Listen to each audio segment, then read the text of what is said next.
So operator overloading आपण शिकलो होतो. देन आता आपल्याला बघायचं आहे की कशा पद्धतीने आपण पुढचा पॉईंट कव्हर करणार आहोत. ऍक्च्युली पॉलिमॉर्फिझम हा आपला मूळ पॉईंट चाललेला आहे. Okay, polymorphism. तर पॉलिमॉर्फिझम मध्ये सांगितलं होतं की दोन टाइप्स आहेत. जास्त वेळ न घालवता मी पटपट पुढची जर्नी कंटिन्यू करतो. पॉलिमॉर्फिझम मध्ये दोन टाइप्स आहेत: compile time polymorphism and run time polymorphism. Compile time मध्ये दोन पॉइंट्स आपण बघितलेले आहेत, स्टडी केलेले आहेत. First one, function overloading and operator overloading.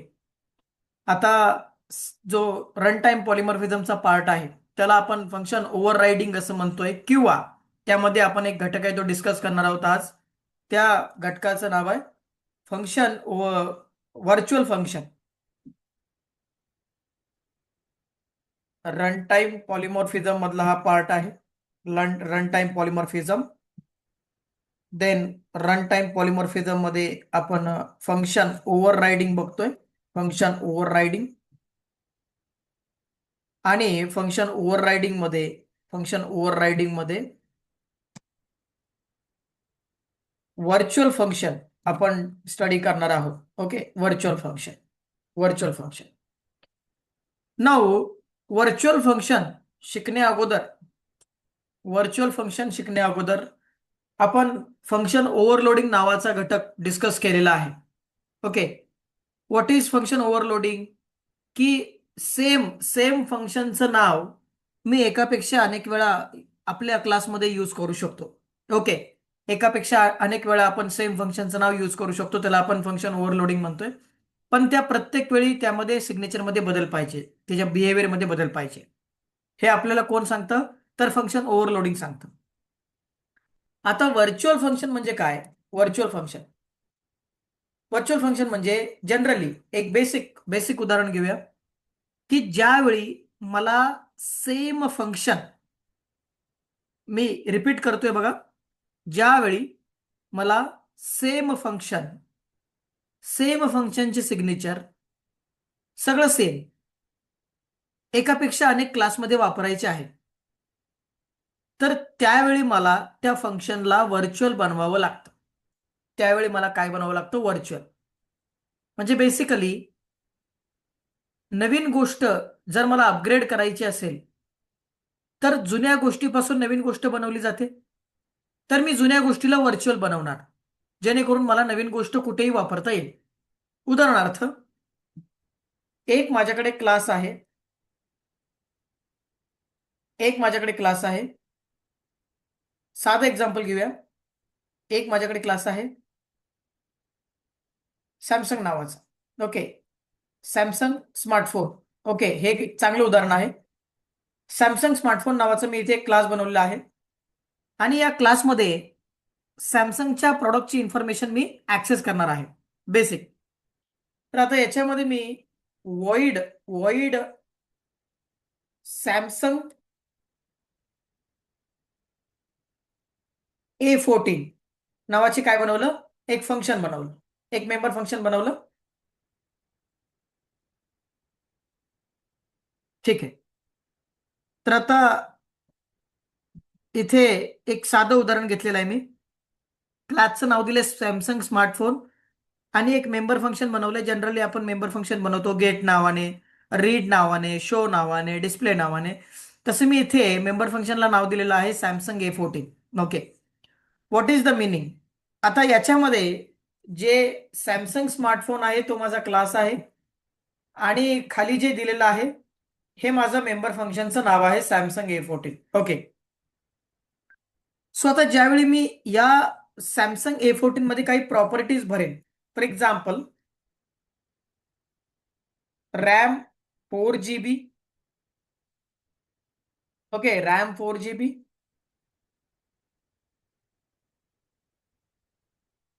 Internal memory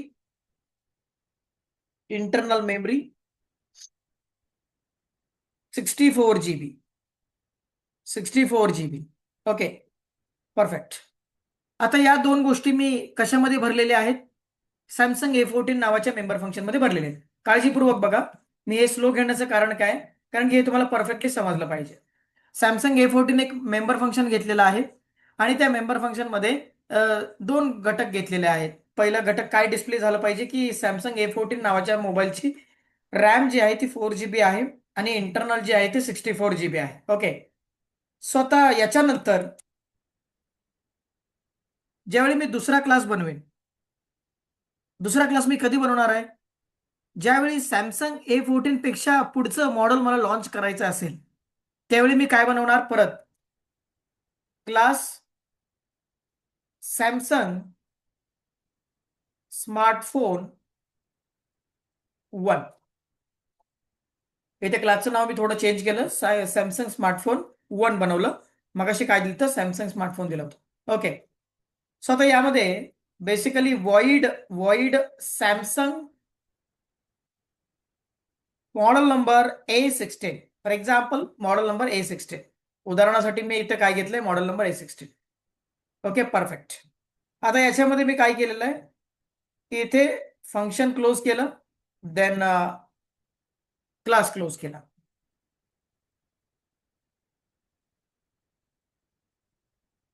तर ऍक्च्युली मी 14च करतो. ठीक. आता मी इथे लिहिलं RAM 8 GB, internal memory internal memory internal memory 128 GB. ठीक आहे. मला तुम्ही हे बघून सांगा की यामध्ये तुम्हाला फरक काय दिसला.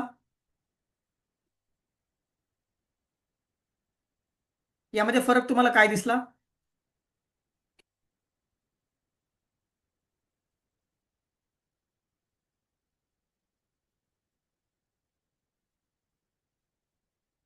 फरक किंवा दोन्ही क्लासमध्ये काय सिमिलॅरिटी आहे.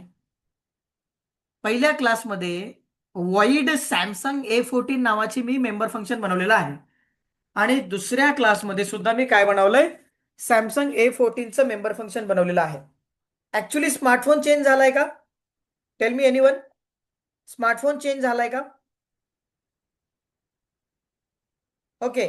स्मार्टफोन चेंज झालेला नाहीये, पण त्याच्या आतमधल्या प्रॉपर्टीज चेंज झालेत. ओके, प्रॉपर्टी चेंज झालीत. बघा, प्रॉपर्टी काय होती, रॅम 4 GB पहिल्यामध्ये होती, दुसऱ्यामध्ये 8 GB आहे. इंटरनल पहिल्यामध्ये 64 GB आहे, दुसऱ्यामध्ये 128 GB आहे. सो हा जो डिफरन्स आहे, ज्यावेळी मी हा क्लास प्रॅक्टिकली इम्प्लिमेंट करेन त्यावेळी प्रॉब्लेम तुम्हाला काय सांगतो काय येणार आहे. आपल्याला व्हर्च्युअल फंक्शन शिकायचं आहे, पण ते का शिकायचं आहे हे आपल्याला शेवटी सर्वात समजणार आहे. ओके. दोन क्लास बनवले, class Samsung smartphone, class Samsung smartphone 1, आणि दोघांमध्ये सेम नावाचे सेम बिहेवियरचे मेंबर फंक्शन बनवले. फक्त चेंज काय आहे की त्याच्यामधला डेटा चेंज आहे. आता ज्यावेळी हा मी प्रॅक्टिकली क्लास इम्प्लिमेंट करेन त्यावेळी प्रॉब्लेम काय येणार आहे की जो बेस क्लास आहे तोच ऑटोमॅटिकली कॉल होणार आहे. आता हे जे बेस क्लास आणि डिराइव्हड क्लास ही जी कॉन्सेप्ट आहे ही तुम्हाला इनहेरिटन्स मधून बघायला मिळणार आहे. तर व्हर्च्युअल मी का वापरतो, ज्यावेळी तुम्ही व्हर्च्युअल फंक्शन वापरता त्यावेळी प्रत्येक क्लासमध्ये तुम्हाला सेम नावाचं, सेम कॅटेगरीचं, सेम प्रॉपर्टीचं फंक्शन इझिली वापरता येतं. ओके.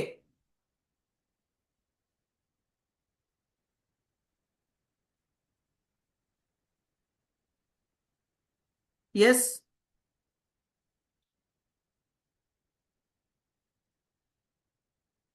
प्रॉपर्टी डिफरन्शिएट नाही. बघा आता इथे यातला जर मला डेटा बदलायचा आहे, आता हे उदाहरण का घेतलंय मी सॅमसंगचं ऍक्च्युली, की यामध्ये प्रत्येक वर्षी फोन अपग्रेड होणार आहे. समजा मॉडेलचं नाव तेच राहिलं आणि फोनच्या जर प्रॉपर्टी बदलल्या तर प्रॉब्लेम काय येणार आहे, प्रत्येक वेळी बेस क्लास ऑटोमॅटिकली दिसणार आहे. मग ज्यावेळी नवीन क्लास मला दाखवायचा आहे त्यावेळी मी पहिलं फंक्शन काय बनवणार, व्हर्च्युअल फंक्शन. साध्या भाषेमध्ये सांगायचं जर झालं तर सेम नावाचं फंक्शन, सेम बिहेवियरचं फंक्शन मी प्रत्येक क्लासमध्ये एकापेक्षा अनेक वेळा वापरू शकतो.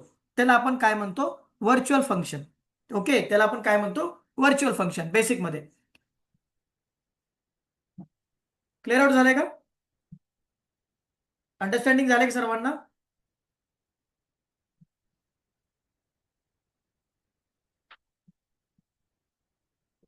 ओके. सेम नावाचं फंक्शन आपण इथे वापरू शकतो, मग त्यातला डेटा डिफरंट असला तरी चालेल. सो आता इथे हे प्रॅक्टिकल करण्यासाठी व्हर्च्युअल फंक्शन म्हणजे काय, अगोदर डेफिनेशन बघूया. What is virtual function? आतापर्यंत मी काय घेतलं होतं, फक्त एक्झाम्पल घेतलं होतं. आता बघूया की what is virtual function actual मध्ये. A virtual function in C++, a virtual function, a virtual function in C++,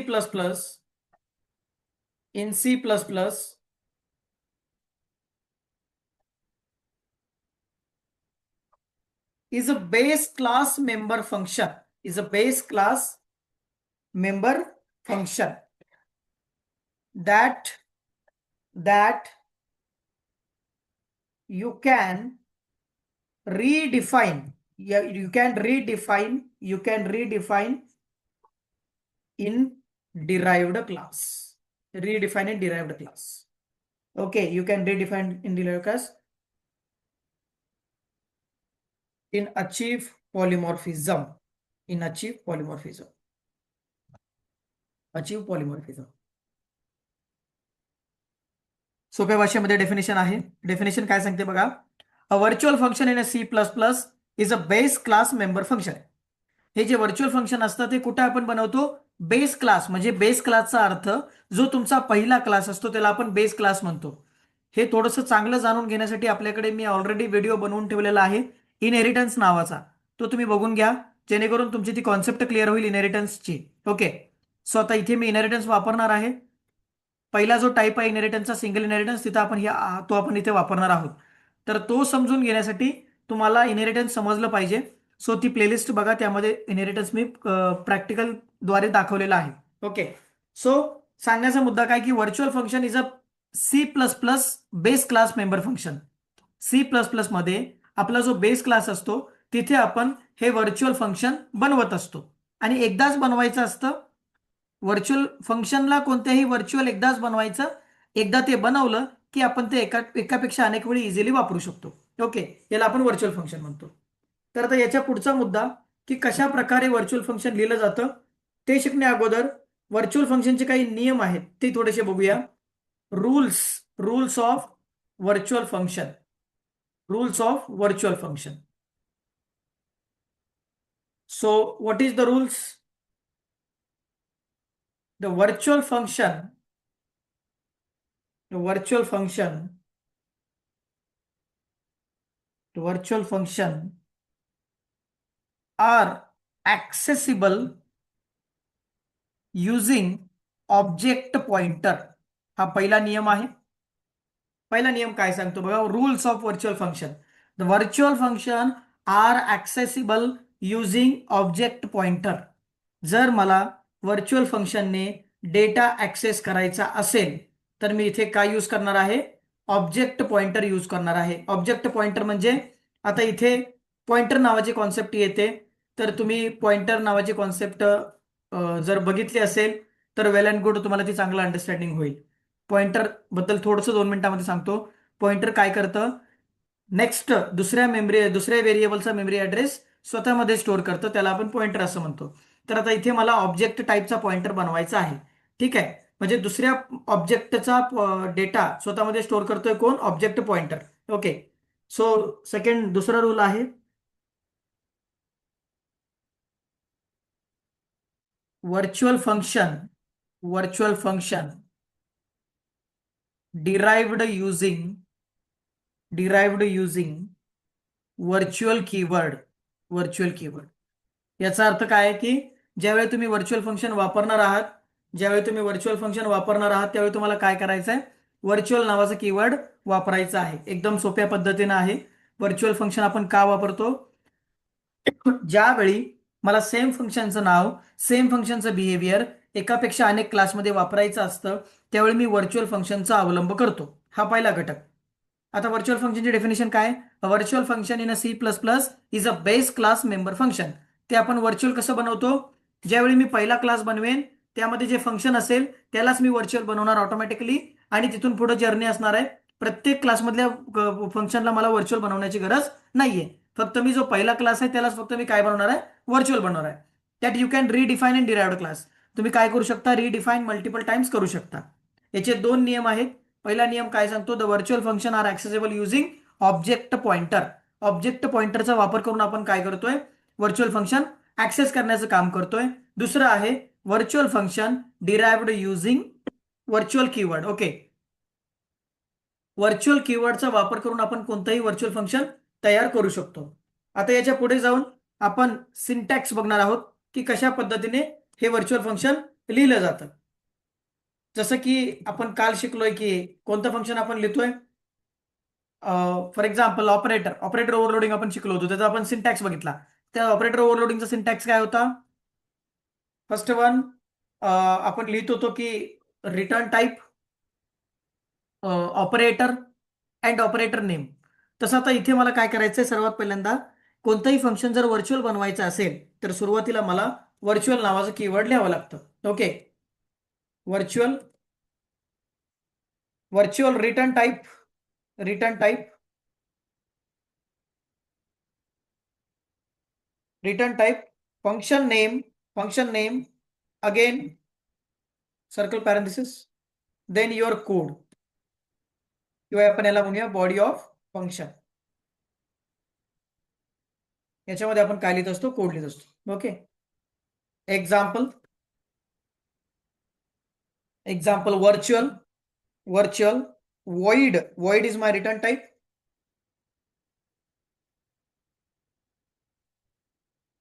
Then member function name again, for example Samsung A14. Samsung A14 is the basic member function name. Cout, याच्यामध्ये मी एक simple sentence display करतो. RAM 4 GB, RAM 4 GB ending with semicolon is a body of function. Correct. आता हे मी function बनवलेलं आहे. सर्वात पहिल्यांदा व्हर्च्युअल नावाचा कीवर्ड वापरलाय, त्यानंतर रिटर्न टाईप घेतलेला आहे void, देन फंक्शनला नाव दिलंय सॅमसंग A14, आणि याच्यामध्ये मी एक स्टेटमेंट पास केलंय RAM equal to 4 GB basically. Okay, so अशा प्रकारे आपण काय करू शकतो, व्हर्च्युअल फंक्शन डिफाईन करू शकतो C++ मध्ये. इथपर्यंत अंडरस्टँडिंग झालंय का? इथपर्यंत सर्वांना समजलंय का?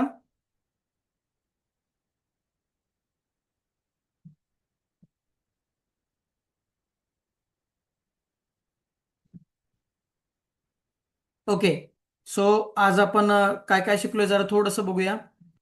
सर्वात पहिल्यांदा आपण बघितलं की व्हर्च्युअल फंक्शन म्हणजे काय असतं. 2 मिनिटांमध्ये रिपीट करतो. व्हर्च्युअल फंक्शन म्हणजे व्हर्च्युअल फंक्शन म्हणजे एक नॉर्मल मेंबर फंक्शनच आहे. पण एखादं तुम्ही नॉर्मल मेंबर फंक्शन ज्यावेळी व्हर्च्युअल बनवता त्यावेळी तुम्हाला फॅसिलिटी काय मिळते की एक सेम नावाचं फंक्शन, सेम कॅटेगरीचं फंक्शन किंवा सेम बिहेवियरचं फंक्शन आपण एकापेक्षा अनेक क्लासमध्ये इझिली वापरू शकतो. जर ते फंक्शन तुम्ही व्हर्च्युअल नाही बनवलं तर तुम्ही वापरू शकत नाही. हे महत्वाचं आहे. व्हर्च्युअल फंक्शन इम्प्लिमेंट करताना कधीही बेस क्लासमध्ये इम्प्लिमेंट करायचं असतं. बेस क्लास म्हणजे आपला पहिला क्लास, त्याला आपण काय म्हणतो, बेस क्लास. बेस क्लासमध्ये हे फंक्शन व्हर्च्युअल बनवलं जातं. याचे लिहिण्याचे दोन नियम आहेत. हे बेसिक दोन नियम जरी लक्षात ठेवले तरी तुम्हाला व्हर्च्युअल फंक्शन समजेल. पहिला नियम काय आहे, पहिला नियम आहे the virtual function are accessible using object pointer. The virtual function are accessible using object pointer. Okay, object pointer म्हणजे काय की जनरली आपण व्हर्च्युअल फंक्शन जर मला ऍक्सेस करायचं असेल तर मी इथे ऑब्जेक्ट पॉइंटरचा यूज करणार आहे. व्हर्च्युअल फंक्शन जर मला ऍक्सेस करायचं असेल तर मी ऑब्जेक्ट पॉइंटरचा यूज करणार आहे. आणि दुसरं आहे म्हणजे second one, virtual function derived using virtual keyword. जर मला व्हर्च्युअल फंक्शन डिराइव्ह करायचं असेल, लिहायचं असेल तर त्यासाठी मला कशाचा उपयोग केला पाहिजे, व्हर्च्युअल नावाचा कीवर्डचा उपयोग केला पाहिजे. Okay, so first one virtual, then return type, त्याचा रिटर्न टाईप मेन्शन करायचा फंक्शनचा, आणि नंतर मला काय द्यायचं आहे, फंक्शनचं नाव द्यायचं आहे. ओके, सो आता एक्झाम्पलमध्ये कसं लिहिणार आहे, सर्वात पहिल्यांदा व्हर्च्युअल नावाचा कीवर्ड लिहिला, त्यानंतर void हा रिटर्न टाईप घेतलेला आहे, आणि मेंबर फंक्शनचं नाव काय घेतलंय, सॅमसंग A14. तुम्ही सॅमसंग A14 नावाचं फंक्शन एकापेक्षा अनेक क्लासेसमध्ये यूज करू शकता. इथपर्यंत